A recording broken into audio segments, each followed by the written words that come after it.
Pressure ڈالا جا رہا ہے.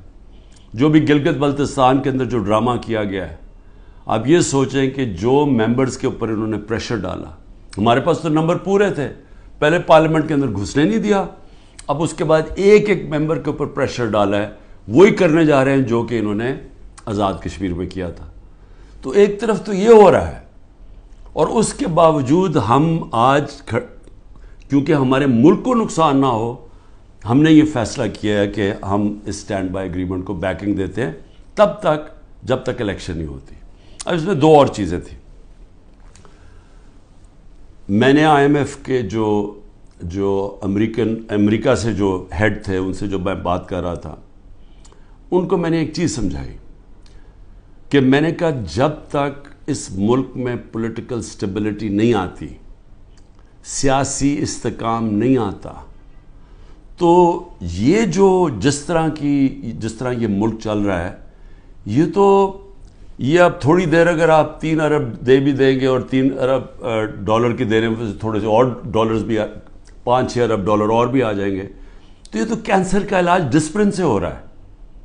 جو کینسر ہے وہ پھیلتی جا رہی ہے, اور کینسر کیا ہے کہ ملک میں سیاسی استحکام ہی نہیں ہے. اور وہ کیوں نہیں ہے؟ کیونکہ یہ سب پارٹیز نے مل کے اور ساتھ اسٹیبلشمنٹ, کیونکہ تحریک انصاف اقتدار میں نہ آئے, الیکشن تب کروائیں گے جب یہ سمجھتے ہیں کہ پارٹی تحریک انصاف الیکشن نہیں لڑ سکے گی. جب ان کو اوپر اتنا دباؤ ڈالیں گے, اس کو اس طرح کرش کریں گے کہ جب وہ بالکل الیکشن نہیں لڑ سکے گی تب الیکشن کروائیں گے. میں آج اپنی قوم کے سامنے کہنا چاہتا ہوں کہ یہ جب سے رجیم چینج ہوا ہے, جب سے ہماری گورنمنٹ گرائی ہے, تب سے کوشش کر رہے ہیں پارٹی کو ختم کرنے کی. اور کوئی ان کو جو سب اوپر پاور میں بیٹھ کے تحریک انصاف کو ختم کرنے کی کوشش کر رہے ہیں, ان کو کوئی ملک کی فکر نہیں ہے. انہوں نے جو پاکستان کی معیشت سے کیا, میں آپ کو پھر کہتا ہوں دشمن بھی نہ کریں.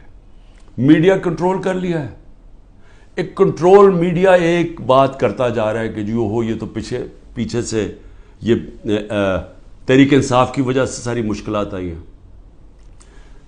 پھر سے میں کہتا ہوں کہ ہر سال شائع ہوتا ہے اکنامک سروے آف پاکستان.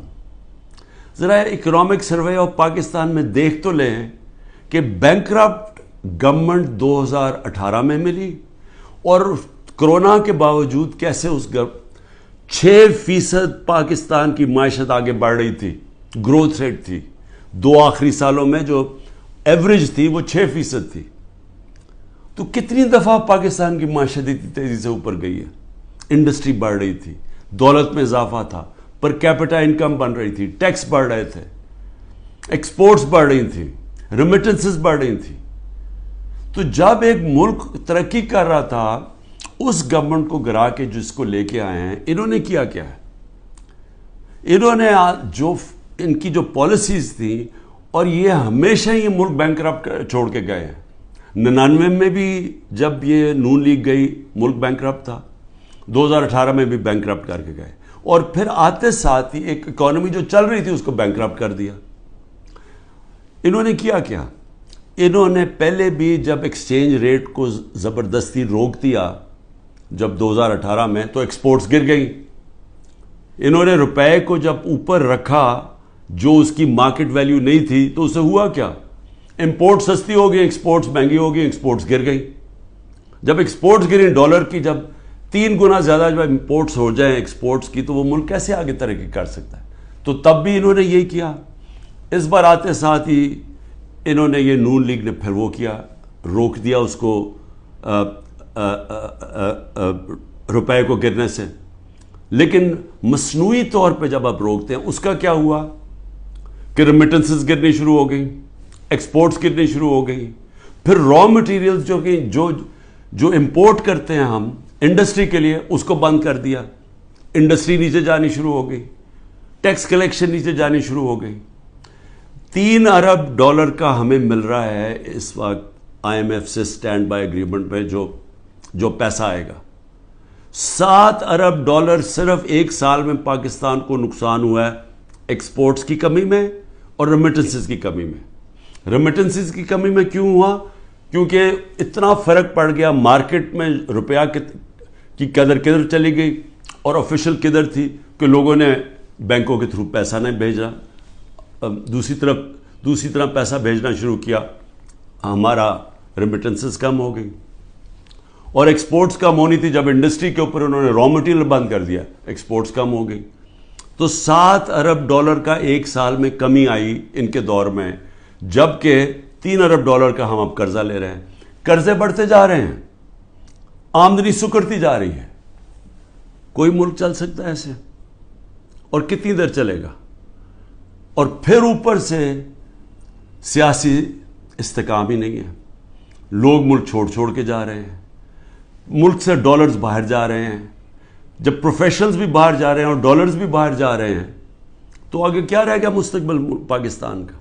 اس لیے ہم نے IMF کو بھی سمجھایا، میں نے اس کو سمجھایا. میں نے کہا دیکھو، جب تک فری اینڈ فیئر الیکشنز نہیں ہوں گے یہ ملک اب یہاں سیاسی استحکام نہیں آئے گا اور اکانومی ٹھیک نہیں ہونے لگی.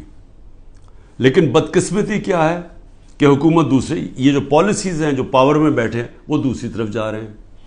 بجائے صاف اور شفاف الیکشن کروا کے ایک سیاسی استحکام آئے، ایک ایسی حکومت آئے جو پبلک کی ووٹ سے آئے، پبلک کے مینڈیٹ سے آئے، 5 سال کے لیے آئے، وہ پھر مشکل فیصلے کرے. مشکل فیصلے کا مطلب اصلاحات کرے. اصلاحات تب ہوتی ہے ملک میں جب پبلک ایک گورنمنٹ کے ساتھ کھڑی ہو، اعتماد رکھیں گورنمنٹ میں، تب مشکل فیصلے ہوتے ہیں. جب وہ گورنمنٹ ان کو کہے کہ یہ ہم اس ملک میں سرجری کر رہے ہیں، یہ ہم اصلاحات کر رہے ہیں، آپ کو شروع میں تکلیف ہوگی لیکن بعد میں آپ کے حالات بہتر ہو جائیں گے. لیکن وہ گورنمنٹ کر سکتی ہے جس کو پبلک اس پہ اعتماد رکھے. اب ان کے اوپر کس نے اعتماد رکھنا ہے؟ کیونکہ جو انہوں نے کہا کہ جی میں 200 سے کم روپیہ کروں گا، آتے ساتھ اس نے کہا ڈالر کم کروں گا، پہلے تو کہا 100 سے کم کروں گا، یہ سارے انہوں نے نعرے مارتے رہے. ہم مہنگائی کم کریں گے، مہنگائی بھی تاریخی، روپیہ بھی تاریخی طور پہ نیچے گرا. اس کے علاوہ جو انہوں نے وعدے کیے سب کے سامنے ہیں کہ کدھر کھڑے ہیں، لوگوں کے آج حالات کیا ہے. تو اب ان کے اوپر تو اعتماد آنے نہیں لگا. جو کوشش کی جا رہی ہے انجینئرنگ کی، وہ یہ لوگ پھر واپس آ جائیں گے. تحریک انصاف کو کوشش کی جا رہی ہے کہ اس کو ختم کیا جائے. تو اس سے تو سیاسی استحکام نہیں آنے لگا اور اس سے تو آگے کوئی ملک کا مستقبل ہی نظر آ رہا. تو لہٰذا ہم نے ان کو یہ ضرور کہا کہ دیکھیں جو آئین کہتا ہے، آئین کے مطابق الیکشن کروائے جائیں. آئین جو فنڈامنٹل رائٹس، بنیادی حقوق کی حفاظت کرتا ہے، وہ اس کو امپلیمنٹ کیا جائے. کیونکہ آپ صرف اگر پیسے دے ہی دیں گے، پھر سے میں کہہ رہا ہوں کینسر کا علاج ڈسپلن سے ہوگا، تھوڑی دیر کے لیے فائدہ ہو جائے گا. کینسر تو پھیلتی جا رہی ہے. کینسر تو تب ختم ہوگی اس ملک میں کاٹ کے جب نکالی جائے گی، جب ایک مینڈیٹ والی پبلک کی بیکنگ سے گورنمنٹ آئے گی، وہ مینڈیٹ اس کے پاس ہوگا، وہ پھر ایک وہ سرجری کاٹ کر کے جو اس ملک کے اندر جو غلط چیزیں آ گئی ہیں، جو ہماری ملک کے اندر اصلاحات چاہیے ہیں، جو مشکل فیصلے چاہیے ہیں، جو رول آف لا، قانون کی بالادستی قائم کریں تاکہ ملک میں باہر سے انویسٹمنٹ آئے، سرمایہ کاری ہوگی تو دولت کے اندر اضافہ ہوگا. وہ دولت میں اضافہ ہوگا تو ٹیکس، یہ جو قرضے واپس کریں گے. وہ دولت میں اضافہ تو ہونے نہیں لگا اگر یہ جو آج جنگل کا قانون ہے. تو وہ سب کچھ اکٹھا جاتا ہے. سیاسی استحکام، اس کے بعد اصلاحات میں سب سے پہلی اصلاحات رول آف لا، قانون کی حکمرانی، یہ جو جنگل کا قانون ہے یہ ختم کیا جائے، اور اس کے بعد پھر سرمایہ کاری ہو، اور اس کے بعد اس ملک کے اندر دولت میں اضافہ ہو، اور اس کے بعد ہم اپنے قرضے واپس کریں اور خوشحالی آئے پاکستان میں، لوگوں کو نوکریاں ملیں، بے روزگاری ختم ہو، دولت میں اضافہ، لوگوں کو باہر نہ جانا پڑے. تو وہ تو شروع ہوگا صاف اور شفاف الیکشن سے. اور مجھے جو افسوس ہے اس وقت اور خوف آ رہا ہے کہ ابھی تک جو پر اقتدار میں بیٹھے ہوئے ہیں ان کا کوئی اور پلان بنا ہوا ہے، اور وہ جو پلان ہے وہ پاکستان کو تباہی کی طرف لے کے جا رہا ہے.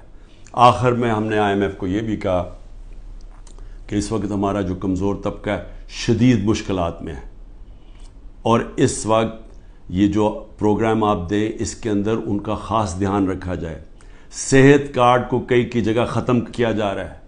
یہ ایک اتنی بڑی نعمت ہے غریب لوگوں کے لیے, مڈل کلاسز کے لیے, سفید پوش کے لیے, کہ اتنی مہنگائی کے اندر کم از کم ان کا علاج وہ جائیں تو کم از کم وہ جو ہمارا صحت کارڈ کہ 10 لاکھ روپے تک ان کو کسی بھی ہسپتال میں علاج ملنا چاہیے, اس کو رول بیک کیا جا رہا ہے. اور دوسری چیز ٹارگٹ سبسڈی جو ہم لانے لگے تھے, کہ بجائے آپ سبسڈائز ایسے کریں کہ پٹرول وہ عمران خان بھی اتنی قیمت کا خریدے اور ایک بیچارہ غریب آدمی بھی اتنے خریدے یا رکشہ والا بھی, ایسا نہیں ہونا چاہیے. ٹارگٹ سبسڈی ہونی چاہیے, جو ہمارا پلان بنا ہوا تھا اور ہم پوری تیار کیا ہوا تھا کہ ہر طبقے کے لیے جو نچلا طبقہ ہے اس کی حفاظت کی جائے, اور جو پیسے والے لوگ ہیں وہ اتنا جو پیسے دے سکتے ہیں وہ پوری قیمت دیں. لیکن اگر آپ کم قیمت کریں گے تو سب کے لیے وہ قیمت نہ ہو. نچلے طبقے کو سستی دیں اور جو پیسے دے سکتے ہیں وہ پوری قیمت دیں, جو ساری دنیا میں ہوتا ہے. یہ پلان بھی بڑا ضروری ہے نچلے طبقے کو موجودہ مہنگائی سے ان کی حفاظت کرنے کے لیے. یہ بھی ہم نے اپنی بات کی ہے, ہوتا یا نہیں میں نہیں جانتا. آخر میں صرف اپنے پاکستانیوں کو کہنا چاہتا ہوں کہ دیکھیں, آپ سب کے لیے بڑا ضروری ہے سمجھنا. آپ یاد رکھیں کہ اگر یہ پولیٹیکل انجینئرنگ کے تحت اسی طرح ایک فراڈلنٹ الیکشن سے, جس طرح کی یہ سندھ میں ابھی الیکشن کرواتے ہیں, اگر اس طرح کے الیکشن سے یہی لوگوں کو واپس لے کے آنا ہے اور ملک کی سب سے بڑی جماعت کو کونے پہ لگانا ہے, ختم کرنے کی جو کوشش کی جا رہی ہے, اس سے سب سے بڑا نقصان پاکستان کی عوام کو ہے. اور 14 مہینے میں جو نقصان ہو چکا ہے, یہ مزید اور زیادہ نقصان ہوگا. یہ برداشت کر سکتی ہے قوم یا نہیں؟ میرے خیال میں یہ نہیں کر سکتی. میرے خیال میں یہاں ایک ایسا حالات ہو جائیں گے جو سب کے ہاتھ سے باہر نکل جائیں گے, جیسے سری لنکا میں حالات ہو گئے تھے. اور عجیب چیز سن رہی ہے کہ سری لنکا کے آج ہمارے سے بہتر حالات ہو گئے ہیں. یہ بھی آپ کو دھچکا لگے گا سن کے. پاکستان پائندہ باد.